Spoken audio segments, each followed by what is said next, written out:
Cumprimento os que estão assistindo às aulas pelo site. Que Deus abençoe.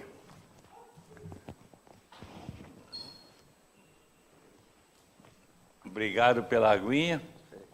É limonada, água de coco, o que é? Aguinha pura. Água pura, tá bom, também serve. Nós estamos no capítulo 1 do livro de Apocalipse ainda, mas agora vamos dar uma avançada. Nós vamos entrar numa parte muito interessante.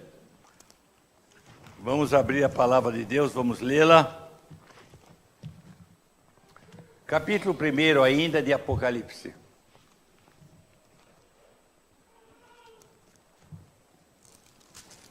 Eu vou ler com os irmãos e para os irmãos. Tem a Bíblia aí consigo.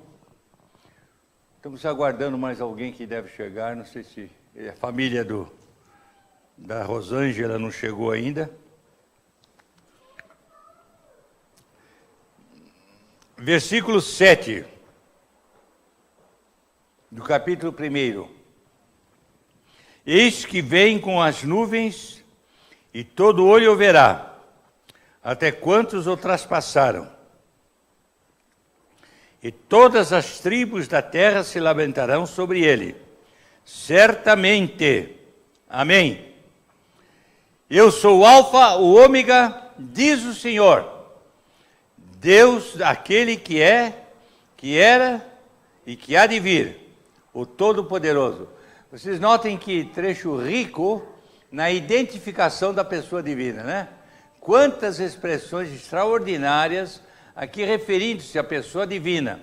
Nós sabemos que Deus é um Deus em três pessoas: Pai, Filho e Espírito Santo. E aqui nós temos uma evidência maravilhosa da pessoa divina em vários aspectos. Versículo 9. Eu, João, irmão, vosso e companheiro na tribulação, no reino e na perseverança em Jesus, achei-me na ilha de Patmos, por causa da palavra de Deus e do testemunho de Jesus. Achei-me em espírito no dia do Senhor, e ouvi por trás de mim grande voz como de trombeta, dizendo: o que vês, escreve em livro e manda às 7 igrejas: Éfeso, Esmirna, Pérgamo, Tiatira, Sardes, Filadélfia e Laodiceia. Voltei-me para ver, aqui é João dando o seu testemunho, né? João que escreveu o livro. Voltei-me para ver quem falava comigo. E voltado vi 7 candeeiros de ouro, no meio dos candeeiros um semelhante ao filho de homem com vestes talares, e cingido à altura do peito com uma cinta de couro. A sua cabeça e cabelos eram brancos como a alva lã, como neve, e os olhos como chama de fogo. Seus pés semelhantes ao bronze polido, como que refinado numa fornalha, a voz como voz de muitas águas. Tinha na mão direita 7 estrelas, e da boca saía-lhe uma afiada espada de 2 gumes. O seu rosto brilhava, como o sol na força da sua força. Quando o vi, caí aos seus pés como morto. Porém ele pôs sobre mim a mão direita, dizendo: não temas, eu sou o primeiro e o último. Aquele que vive estive morto, mas eis que estou vivo pelos séculos dos séculos, e tenho as chaves da morte e do inferno. Escreve, pois, as coisas que viste, as que são e as que hão de acontecer depois destas. Quanto ao mistério das 7 estrelas que viste na minha mão direita, os 7 candeeiros de ouro, as 7 estrelas são os anjos das 7 igrejas, e os 7 candeeiros são as 7 igrejas. E aqui então começa a introduzir no livro de Apocalipse aquela reportagem sobre a história da igreja de Deus no mundo. São os capítulos 2 e os capítulos 3 que se seguem. Então, vamos orar, pedir a bênção do Senhor. Ó Pai, obrigado pelo tempo bom que nos dás na Tua presença, para estudarmos a Tua palavra. Te agradecemos pelo tempo que já tivemos nesta manhã, na adoração e louvor ao teu nome, na participação da ceia, e pedimos agora que o teu Espírito Santo nos ilumine, nos esclareça, nos ajude a entender a tua palavra, e que saiamos daqui edificados por ela, e com uma disposição firme de honrar e glorificar o teu nome em nossa vida. Oramos louvando o teu nome pelas visitas que estão conosco, pelos que estão em algumas outras atividades, pelos que estão ausentes, muitos ausentes, alguns em viagem, que tu estejas abençoando os nossos irmãos que estão longe de nós, em viagens e em ausências, por qualquer razão, Senhor, que o teu Espírito Santo atue nos seus corações. Louvamos, bendizemos o teu nome por Jesus Cristo, nosso Salvador e Senhor. Amém. Bem, terminamos ficamos 4 ou 5 domingos estudando aquelas características de Jesus Cristo, a revelação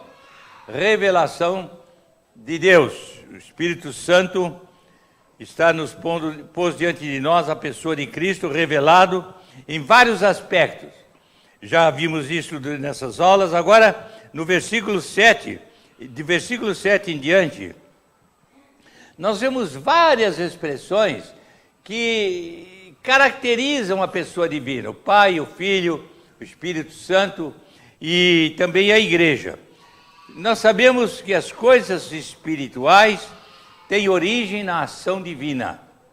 Nada que acontece na vida espiritual do homem tem a sua origem na sua atuação, seja intelectual, emocional ou humana.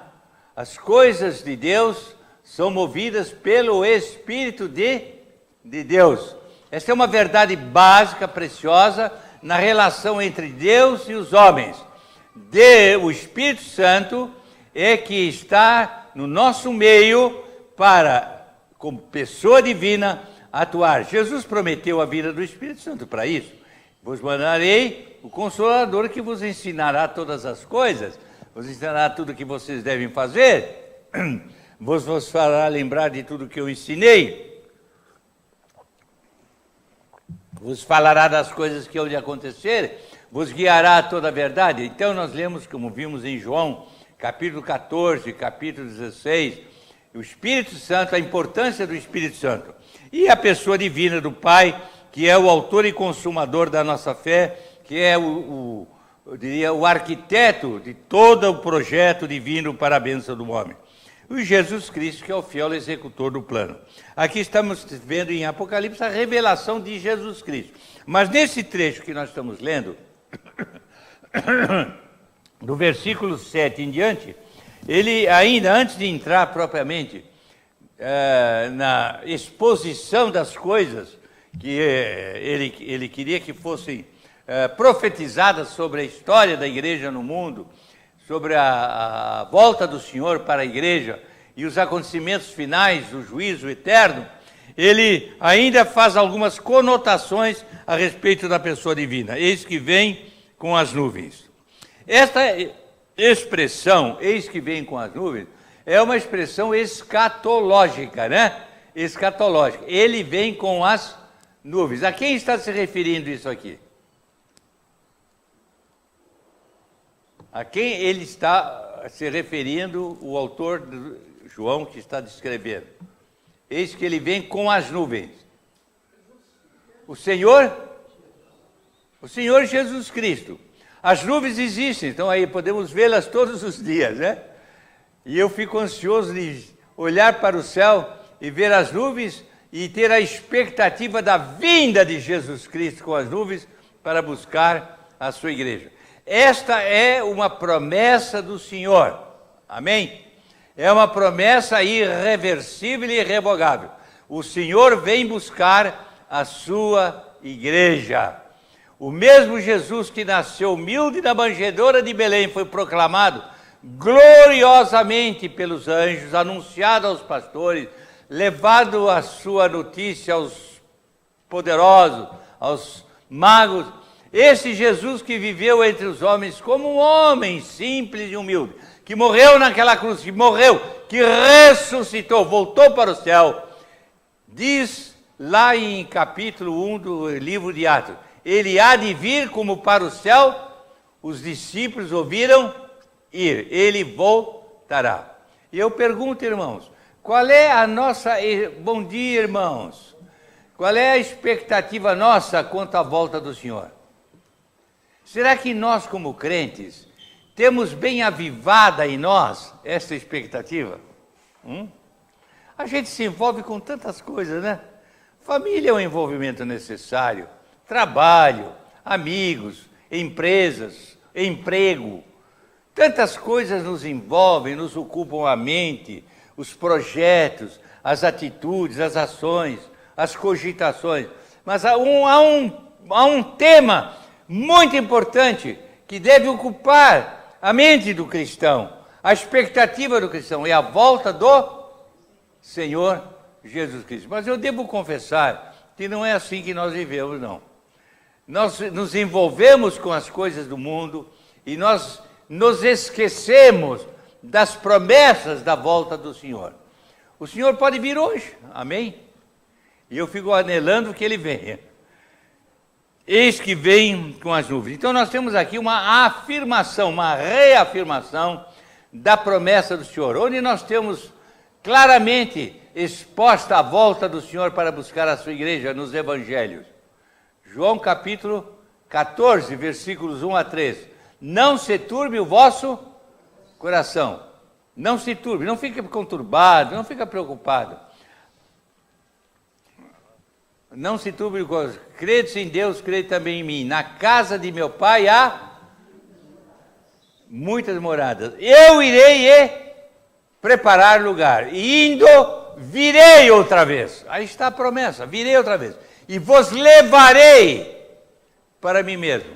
Nós temos a promessa de um lugar, nós temos a promessa de uma viagem, né? Vos levarei para mim mesmo. Para que onde eu estiver, estejais vós também. Nós temos a promessa de uma companhia. Eu gosto de pensar nesses três aspectos da volta do Senhor. A volta do Senhor nos coloca diante de três expectativas notáveis. Quais são? A promessa de morada. Vou preparar-vos um lugar. Ele virá brevemente, não virá aleatoriamente, por acaso. Ele virá com propósito, com plano definido. Toda a obra de Deus tem um alvo, que é a bênção dos fiéis e a perdição dos infiéis. E aí está a promessa do Senhor. Dê um lugar para aqueles que confiam no Senhor. Eu não sei se você já confia em Jesus como Salvador pessoal.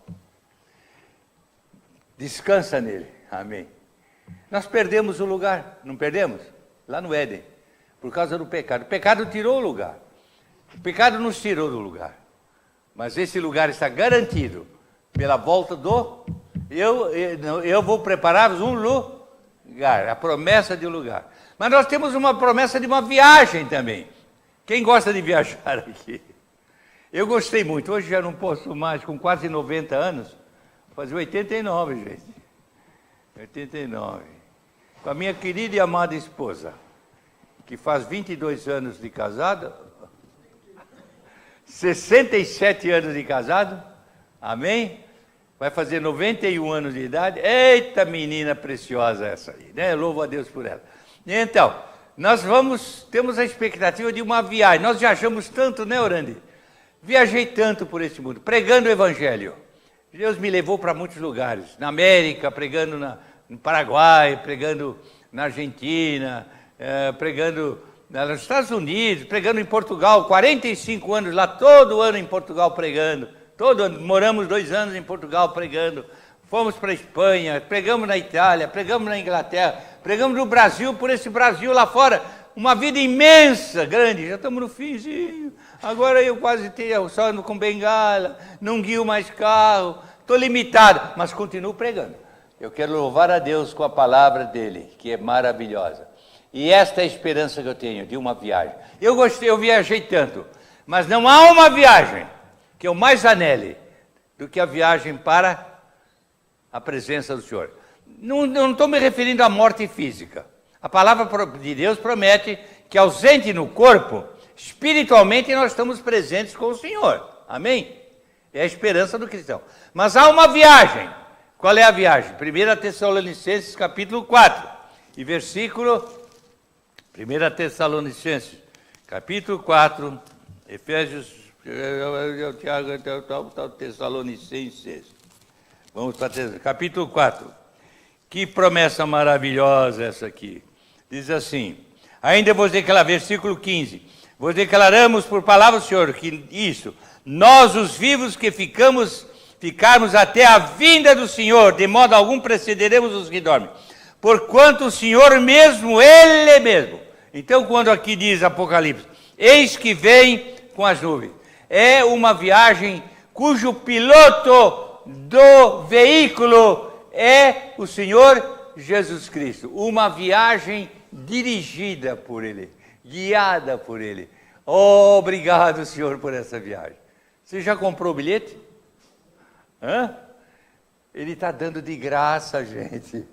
Quem quer ter o bilhete, segurança da viagem, é só crer em Jesus Cristo. Crê no Senhor Jesus e serás salvo, tu e tua casa. Amém. É só crer.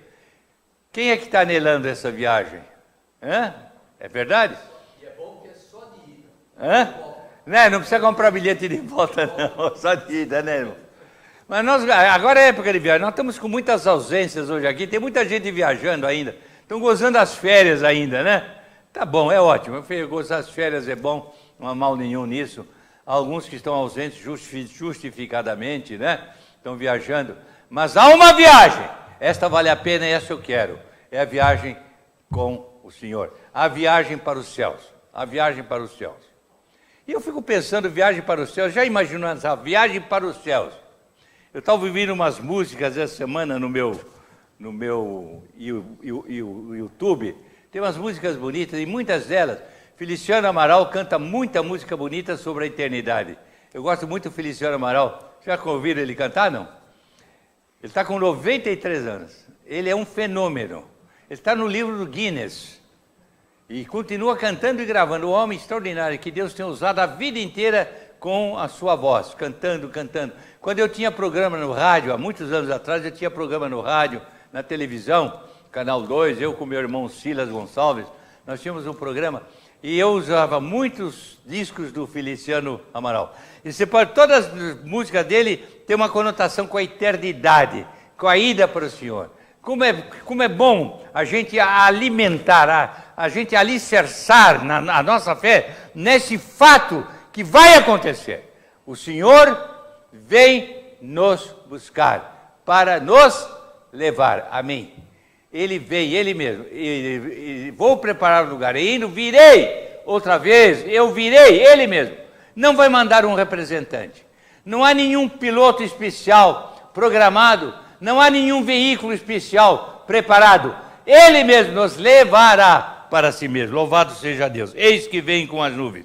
E aqui em Filipenses, em Tessalonicenses, diz claramente, o Senhor de modo algum precederemos que dorme, porquanto o Senhor mesmo, dada a sua palavra de ordem, ouvida a voz do arcanjo, ressoada a trombeta de Deus, descerá do céu, os mortos em Cristo ressuscitarão.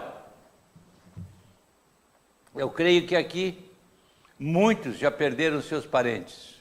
Eu já perdi meu pai e minha mãe, e eu costumo dizer que da família do meu pai, o único que resta sou eu. Foi todo mundo. Foi todo mundo embora e me largaram. Papai, que veio de Portugal, se converteu no Brasil, era agitador comunista, lá veio fugido para não ser preso, e aqui se converteu. Minha mãe querida, tão amada, fiel serva do Senhor, se converteram na igreja presbiteriana, lá na Reovécia, e se tornaram grandes crentes, papai e mamãe. E meus irmãos, éramos 5 irmãos, todos. Joaquim, que foi um fiel servo do Senhor, também teve uma fase longe de Deus, depois voltou, e foi um escritor, poeta, escreveu muitas coisas interessantes sobre as coisas de Deus. Escreveu a biografia do Miguel Riso Júnior, foi um grande pastor da igreja presbiteriana. Joaquim Gonçalves está com o Senhor. Silas Gonçalves foi um grande pregador do evangelho em tantos lugares no mundo, e Deus o levou. O Gerson chegou a ser pastor lá em São Bernardo do Campo, morreu cedo, com 64 anos. O Misael, meu irmão caçula, foi no ano passado, Deus levou com 70 e pouco. Sobrou velho aqui. Todo mundo foi, mas eu louvo a Deus porque eu vou também. Tem um lugarzinho, meu, nesse comboio da bênção. Comboio da bênção. Ele virá e nos levar. Se eu não passar pela morte física, que eu anelo. Eu quero ir com ele vindo me buscar pessoalmente. Naquele dia em que ele vai voltar entre as nuvens, que eu diz aqui, virá nas nuvens. Há o grupo dos que estão mortos fisicamente, no cemitério, mas espiritualmente já estão com o Senhor. Vão ressuscitar para irem para o Senhor. Nós serão ressuscitados. E nós os que estivermos vivos, como diz aqui, nós seremos levantados dos túmulos. Ressuscitarão. Nós os vivos seremos arrebatados entre nuvens. Ele virá nas nuvens. As nuvens falam muito de Deus, não, irmão? Eu gosto de ver as nuvens. As nuvens são prenúncio de tantas coisas, não? Prenúncio de tempestades, mas são também prenúncios de dias aprazíveis, né? Conforme as nuvens, a gente avalia o que vai acontecer. E Deus usou as nuvens também com um instrumento muito importante no passado. O que é que servia a nuvem? Para dirigir o povo. Ia na frente, dirigindo. Deus tem usado na Bíblia muito as nuvens. As nuvens são prenúncios de tempestade, de catástrofe, mas são prenúncios de bênção. Aqui as nuvens são prenúncios de... O Senhor vem cavalgando nas nuvens. Ele que cria as nuvens, que estão no espaço, que podemos ver, que estão no céu. Ah, vem, Maranata, ele vem sobre as nuvens. E nós, os que estivermos vivos, seremos transformados. E juntamente com os que morreram em Cristo serão ressuscitados, nós seremos, como diz aqui, juntamente com eles entre nuvens, para o encontro do Senhor nos ares. E assim estaremos para sempre com o Senhor. Obrigado, Senhor, por essa promessa. Ele virá com as nuvens. Todo olho verá, como diz Filipenses, todo olho verá, até os que trapassaram. Lá em Mateus, Mateus capítulo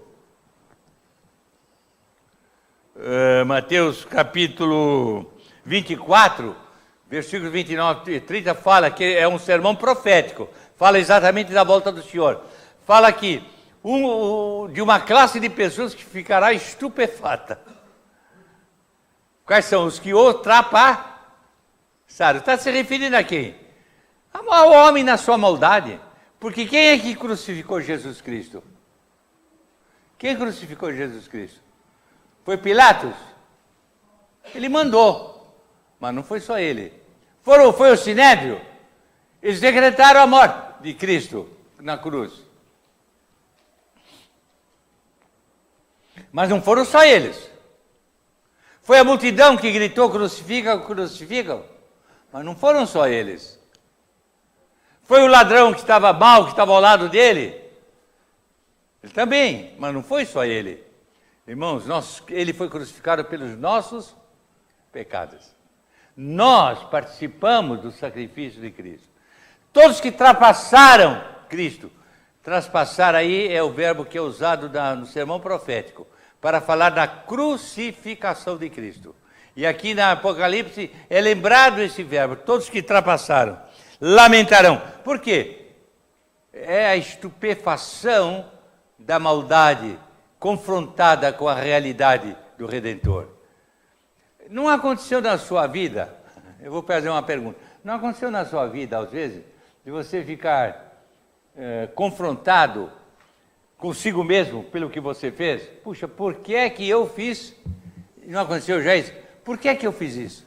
Meus irmãos, quantas vezes eu errei e fui confrontado com essa situação de dizer, por que é que eu fiz isso? Por que é que eu... Agora, às vezes o arrependimento é tardio, às vezes o arrependimento já não vale mais nada. Ele vem em hora imprópria, ele vem fora de tempo. Cuidado. A palavra de Deus diz que nós devemos nos arrepender, mas há tempo para arrependimento. E aqueles que traspassaram e ficaram no seu comportamento confrontante à obra de Deus contra o Senhor, de repente eles vão ser confrontados com a realidade do Cristo ressuscitado. Por que é que eu fiz isto? E nós sabemos pela palavra de Deus que vai chegar esse momento em que não adiantará mais nada. A dispensação da graça vai terminar. E eles todos verão, inclusive os quantos ultrapassaram. Todas as tribos da terra se lamentarão sobre ele. Temos aqui uma evidência notável da visibilidade da volta do Senhor, a segunda volta, quando ele vem para julgar este mundo. Não estou falando aqui do arrebatamento propriamente da igreja, que é o trecho que se refere 1 Tessalonicenses, mas estou falando aqui da volta para julgar. Cristo vem como juiz para julgar vivos e mortos. Então, bom dia, irmã. Então nós temos aqui essa afirmação sobre certamente. Essa expressão certamente é uma afirmação inquestionável da verdade do fato. Tem uma expressão que a gente usa muito vulgarmente quando quer que alguém acredite na gente. Você conta uma história qualquer, fala de alguma coisa, depois você diz, podes crer. Já ouviu a expressão? Podes crer. Creia que é verdade. Podes crer. Irmãos, o Espírito Santo está dizendo para mim e para você, pode crer na verdade da volta do Senhor, amém? Eis que vem sobre nuvens. Eu estava falando de João 14, que ele vem, faz a promessa de um lugar, ele faz a promessa de uma viagem, é a viagem mais importante, que não nos vai custar nada, uma viagem que custa caro hoje. Você hoje para ir para a Europa, Estados Unidos, conforme a época do ano, a coisa não é barata, não é? Eu, ultimamente, por causa da minha idade, dificuldade, eu viajava para pregar para Portugal todos os anos, até 4 anos atrás. Agora tive que parar tudo. Agora eu estou sentado numa cadeira, só prego sentado. Ô, velhinho. Então, antigamente não podia andar com minha esposa por todo lado, e eu comprava. Mas, ultimamente, eu só viajava de executivo, porque eu não tinha condição de viajar na econômica. Eu não aguentava o voo sentado naquele banco do avião. E ficava caro, não era barato ir para pregar em Portugal, indo de executivo, era uma nota violenta. Tanto é que o dinheiro acabou, né, bem? Daqui a pouco nós vamos pedir esmola. Preciso descobrir a porta de alguma igreja aí no domingo. Mas então, a viagem normalmente é uma coisa onerosa, não é? Normalmente é uma coisa onerosa. É prazerosa, mas é onerosa. Aqui nós temos uma viagem prazerosa, mas não onerosa. Ele mesmo vem nos buscar para a viagem, amém?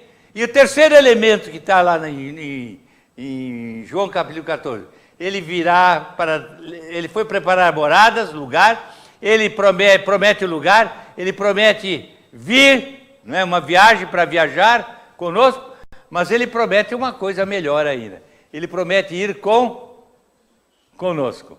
Ele promete ir conosco. Tem um irmão nosso que é piloto, o filho o filho não é genro. O sogro dele é o Adonias, lá de Muriaé. Você conhece Adonias, né? É Adonias de Muriaé. É um grande servo de Deus, eu conheço, já me hospedei várias vezes na casa dele, lá em Muriaé. E o genro dele é um crente maravilhoso. Ele estava em Jardim Miriam, né, Celso?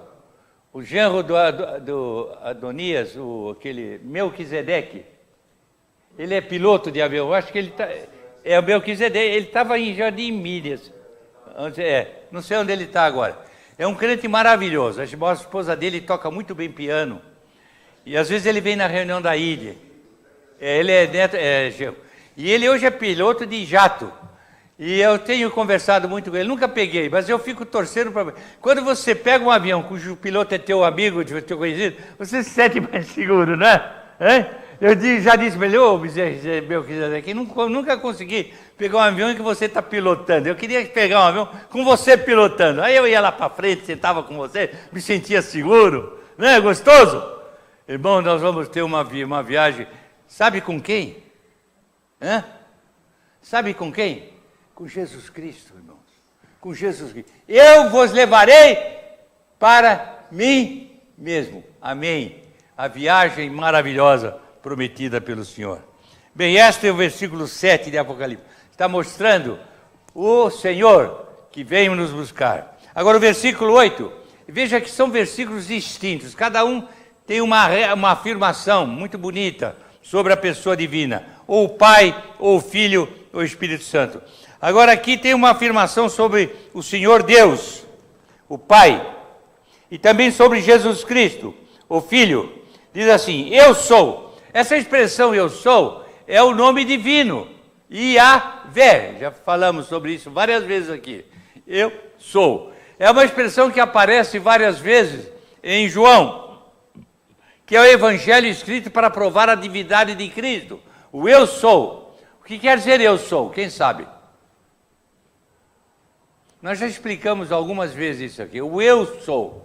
Eu sou a porta. Eu sou o caminho, a verdade e a vida. Eu sou o bom pastor. Eu sou a ressurreição e a vida. Eu sou o pão da vida.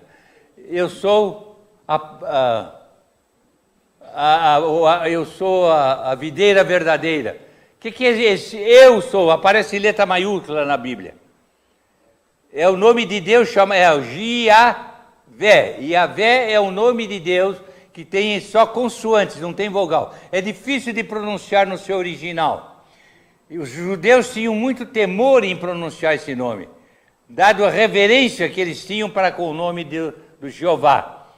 E que significa o quê? O Senhor, o Senhor.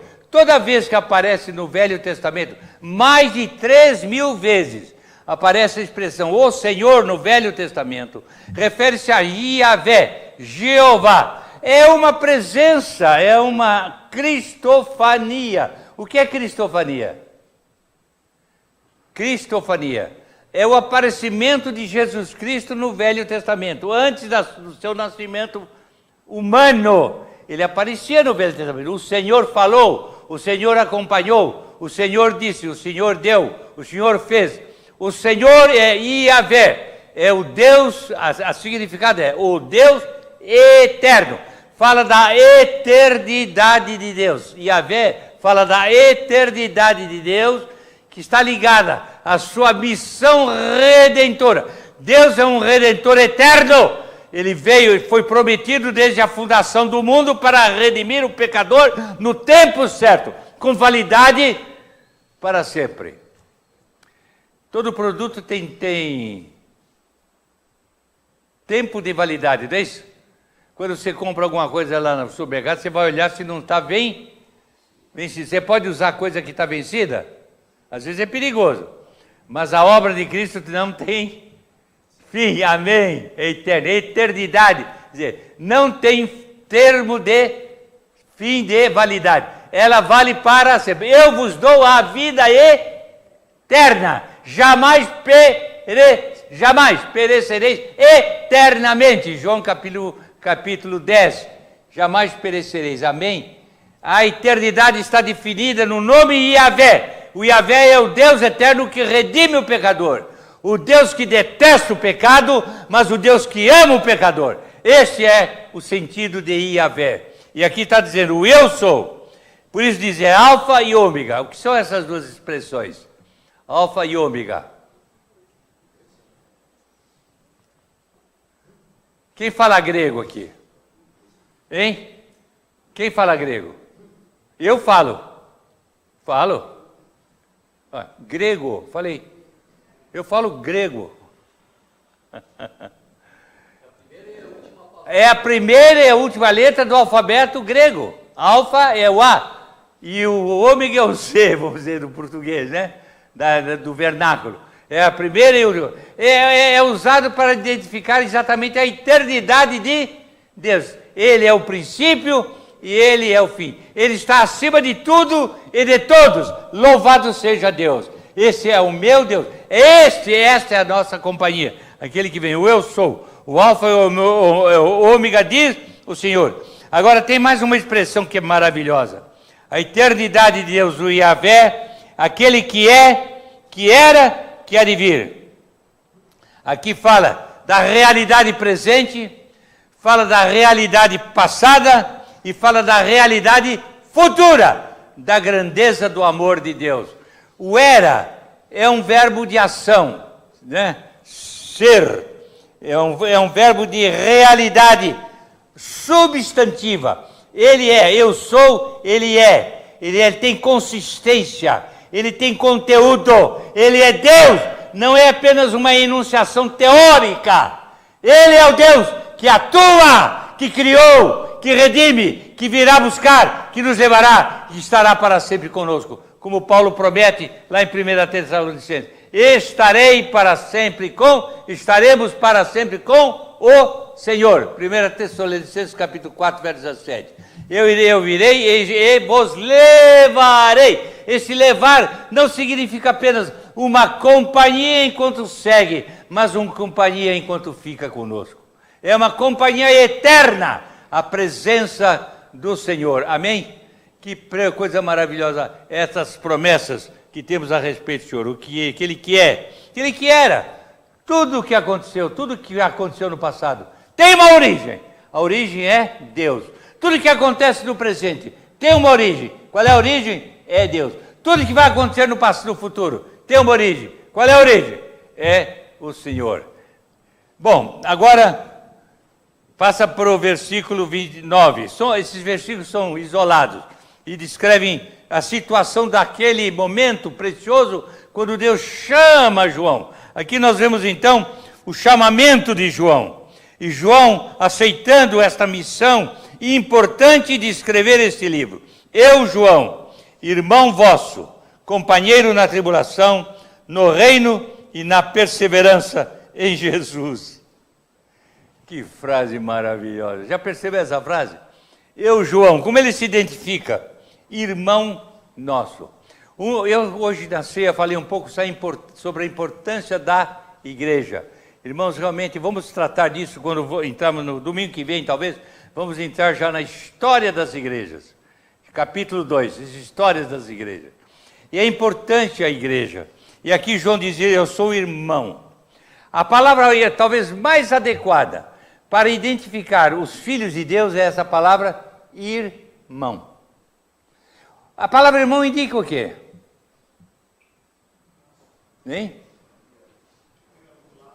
Laço, isso, vinculação. A palavra irmão, ela pressupõe laço, vinculação. Mas não é uma vinculação teórica, é uma vinculação efetiva, prática. Você vê uma família, ela se compõe de marido, mulher, pais e filhos. Né? Os irmãos são aqueles que têm uma origem só, uma vinculação com seus pais e são vinculados uns aos outros. Eu fico admirado de ver como é absolutamente natural essa vinculação, não é? Normalmente os irmãos se dão bem, eles se defendem, eles convivem, eles realizam as coisas juntas. Eu me lembro, nós fomos 5 irmãos, a gente brigava bastante. Qual é irmão que não briga, né? Qual é irmão que... Mas a gente se amava muito. Eu me lembro muito, eu me dava muito bem com meus irmãos, gostava de todos eles, e a gente fazia tanta peraltice junto, mas fazia coisa boa também. A entidade, irmandade, né? É uma coisa linda.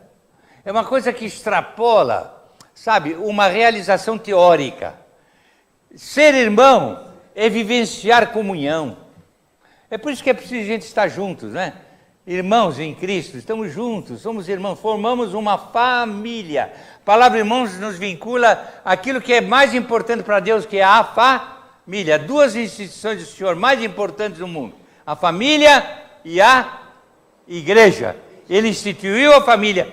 Ele diz, não é bom que o homem seja só, far-lhe-ei uma companheira que lhe seja idônea. E ele criou a mulher da costela do homem, e diz lá, e viu Deus que era muito bom. Como é triste ver que Satanás está tentando destruir a família.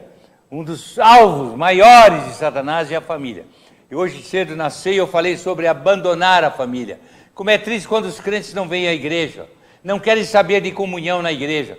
Estão negando a irmandade, estão negando a comunhão daqueles que estão vinculados pelo amor de Deus e pela graça do Senhor, como um só corpo, que é formado pela atuação da palavra e do Espírito Santo. Nós nascemos de novo para ser uma só criatura em Cristo, uma nova criatura em Cristo e um novo corpo. Como diz 1 Coríntios capítulo 12, não sabeis que sois um só corpo, muitos membros, mas um só corpo. A irmandade é fundamental na evidência da autêntica cristandade. Cristianismo sem irmandade não é cristianismo, é fantoche. Não existe cristianismo sem irmandade. E irmandade tem que ser prática, tem que ser real. Você não vê uma família em que um irmão mora numa casa, o outro irmão mora na outra casa. Hoje em dia tem casamento engraçado, né? Tem gente que casa, o marido mora numa casa, a mulher mora noutra. De vez em quando eles se encontram lá para os aféres deles lá, eróticos, né? E aí se tem filhos, e aí os filhos um dia ficam com a mãe, outro dia fica com o pai, outro dia fica com a tia, outro dia fica com a avó, outro dia fica com ninguém, fica no mundo e se perde. A irmandade é algo precioso. E aqui, João nos chama de irmão vosso. Obrigado. Você se considera irmão? Se você se considera irmão, você tem que conviver. Não se pressupõe irmandade sem convivência, sem comunhão, sem participação coletiva. É interessante que no comportamento da mocidade, a característica da solidariedade fraterna é notável, né? Normalmente esses jovens que vão para farra, vão para... Como é que chama esse lugar? Sexta-feira à noite a turma tá por dentro, hein? Tá por dentro, hein? Pessoal que vai para balada, para inferninho, para farra, em geral vão uns 3, 4 irmãos. Primo também entra nessa, né? Primo também gosta de entrar nesse bolo, né? Normalmente sai pancada, todos eles entram na pancada. Até uma vez os Lipsi entraram, me contaram uma vez, eles entraram numa briga à noite, os irmãos Lipsi. São muito sérios, os irmãos familiares. Mexeu nele e mexeu comigo, né? Mexeu com ele e mexeu comigo. Como bom seria se o povo de Deus fosse assim, não? Hein? Essa irmandade que é solidária, né? Solidária. João é solidário conosco. Por isso ele escreve esse livro para nós. Ele é companheiro. Essa palavra companheiro é uma das palavras mais lindas que eu conheço na definição da irmandade. Quem é que usa muito essa palavra? Ele vai ser preso. Quem é que usa muito essa palavra? Ô, companheiro! O Lula, né? Sem vergonha. Companheiro da maldade, companheiro do crime, da falsidade, da mentira. Nunca vi homem tão cara de pau como esse. Como é mentiroso, incrível, incrível. A justiça está tudo errado, ele só que está certo. Mas companheiro é uma palavra importante. Nós somos irmãos e companheiros de Jesus. Companhia, sabe o que é de companhia? Vem de companhia. O que é uma companhia? É um grupamento de pessoas reunidas e unidas para a realização de um alvo comum. Companheirismo define a ação comum para alcançar alvo comum. Companheiro é aquele que está junto na realização de um alvo. Esse é o companheiro. E nós somos companheiros uns dos outros. Louvado seja Deus. Eu quero ser companheiro de vocês. Quero que vocês sejam companheiros. E devemos ser todos companheiros de Jesus Cristo. Ele chama de companheiro. Companheiro, estou junto. Estou aí para tudo. Estou para realizar tudo. Na tribulação, veja bem, companheiro na tribulação. Pode as coisas andarem mal, mas eu estou junto. Não é isso que nós vemos hoje, irmãos? Com uma falta de companheirismo na irmandade cristã, não? A pessoa fica doente ou ninguém liga, está precisando, tem necessidades pessoais, financeiras. Devia haver mais, eu gosto lá, hoje de manhã eu li, lá em Atos capítulo 2, que eles tinham tudo em comum, companheiro, comunidade. Tinham tudo em comum. Não o comunismo barato que se prega por aí, mas é a coparticipação de todos nas coisas que Deus oferece. Deus dá um para servir ao outro, amém? Nós devemos exercer mais esse companheirismo na tribulação. No reino, nós falamos sobre o reino domingo passado, nós já falamos sobre o reino. Nós somos súditos do reino de Deus. Na perseverança em Jesus. Essa palavra perseverança é uma palavra importante na Bíblia. O que é que significa perseverança? Hein? Hein? É não desistir de perseguir o alvo. Perseverar é não desistir de perseguir o alvo. É? O camarada viu uma menina, gostou dela, disse, puxa, eu quero casar com aquela menina. E ele fica cercando a menina, ele fica buscando maneiras de... Não foi o que aconteceu comigo, foi o contrário. Ela que foi perseverante. Ela que saiu atrás de mim. É brincadeira. Faz 70 anos que eu conheci o Nani, tinha 18 anos. E eu louvo a Deus pela sua vida. Mas Deus, às vezes, nos coloca alvo, né? Nós temos que ser alguém que quer tudo de graça, né? Ô, senhor, me dá um carro. O senhor vai lá na concessionária, do cunhado no irmão do Rodinei, né? E diz, olha, vai dar um carro para o Jairo. Tomara que fosse assim, né? Não, você tem que pagar, você tem que ir lá lutar, tem que trabalhar, tem que ganhar o dinheiro. Tudo bem, vai procurar o melhor negócio, tudo certo. Mas Deus é que mostra o caminho melhor. Deus é que abre as portas. Deus é que supre as necessidades. Deus é a satisfação do nosso coração. Amém?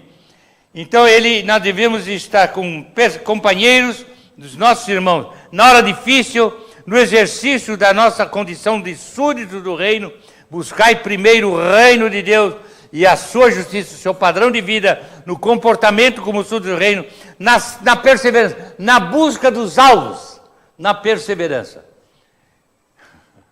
Vou fazer uma pergunta. Nesse momento aqui, pergunta pessoal para cada um. Tem alguma coisa que é a grande esperança de vocês? Um desejo que vocês tenham que aconteça? Cada um de nós devemos ter alguma coisa. Uma das coisas que eu mais desejo é continuar a viver até os 140. Não depende da gente, depende do senhor. Não sei se vale a pena. Mas a gente tem alvos, tem desejos, tem projetos, não é verdade? Então, o que nós devemos fazer é perseverar em buscar. Tem um versículo na Bíblia que eu gosto muito. Lá em Hebreus capítulo 12. Qual é o versículo? Capítulo 12, versículos de 1 a 3 vai. Nós que temos a rodearmos um grande número de testemunhas, né? Desembaraçando de todo o peso e pecado que tenazmente nos assedia, olhemos firmemente para o autor e consumador da nossa fé, não desanimando o qual em troca da alegria que estava proposta, suportou a cruz, não fazendo caso da ignomia. E ele diz, oh meu Deus, escapou o verbo, com estas coisas, ficar firme. Nós devemos perseverar na carreira, ficar sempre firme na carreira. Deus tem os seus planos, Deus tem os seus projetos. Nós devemos ir atrás dos projetos de Deus. A perseverança é uma qualidade fundamental do verdadeiro cristão. Perseverar. A hora está acabando, nós vamos parar para continuar domingo que vem. Em Jesus. Onde é que deve estar a nossa esperança? Em Jesus. Nós confiamos muito nas pessoas. Às vezes é necessário confiar, não é? Você vai fazer um negócio, você tem que confiar em certas situações, certas pessoas. Mas nós devemos buscar a direção de Deus, para que a nossa confiança, mesmo nos fatos humanos, tenha como base fundamental a nossa confiança em Deus. Nossa perseverança deve ser o Senhor Jesus. Então aqui é um testemunho de João para a nossa edificação. E qual é a nossa responsabilidade?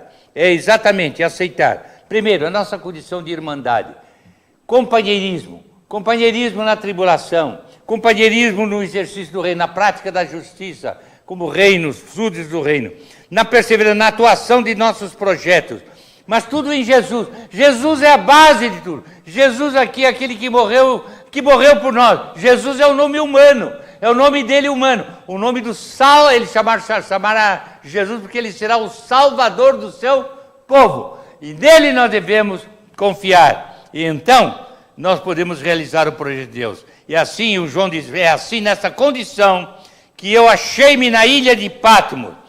Meus irmãos, o João foi arrebatado como prisioneiro para a ilha de Patmos. Ele foi transformado, ele dizia, em espírito, se viu na ilha de Patmos,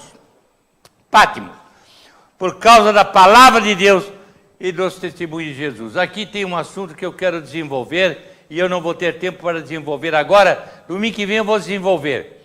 Aqui mostra uma coisa interessante, eu vou apenas antecipar, que as nossas realizações humanas devem ter como base, acima de tudo, a palavra de Deus e o testemunho de Jesus.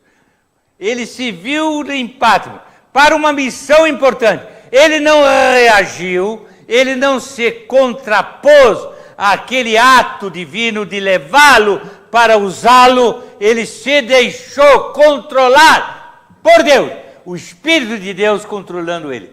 Aqui temos a importância de nós nos submetermos ao controle do Espírito Santo, para que as coisas aconteçam. A Bíblia fala de resistir ao Espírito Santo. Não resistais ao Espírito Santo. Nós não podemos resistir. O Espírito Santo é que nos mostra a verdade, nos guia a toda a verdade, nos mostra o caminho.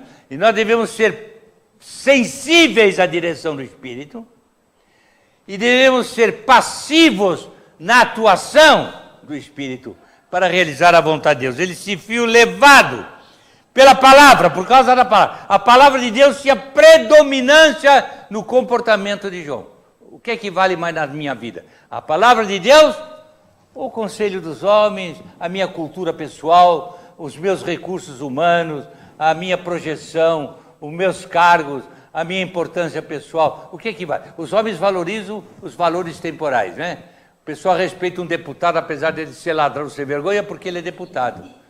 E também um senador, porque ele é senador. E por aí afora. Nós nos apegamos aos valores temporais que valem nada. Devemos nos pegar aos valores espirituais que sustentam a fé e que dão a beleza da vida cristã. João foi usado porque foi sensível à voz de Deus, à palavra de Deus, ao testemunho de Jesus. E isso, domingo que vem, vamos entrar por aí e continuar a examinar esse trecho precioso. E aí ele vai: achei-me espírito no dia do Senhor, e então ouviu a voz como de trombeta, e vem então a grande missão para ele, a grande recomendação, e isso vamos ver domingo que vem, se Deus quiser. Amém? Que Deus nos abençoe. Qual é a nossa responsabilidade diante daquilo que ouvimos? É de que nós sejamos submissos à voz de Deus, sejamos humildes e submissos, que busquemos o companheirismo, busquemos a comunhão dos santos, busquemos a amizade cristã, busquemos o interesse de Deus em nossa vida, sejamos filantrópicos, sejamos, acima de tudo, de coração aberto para as necessidades.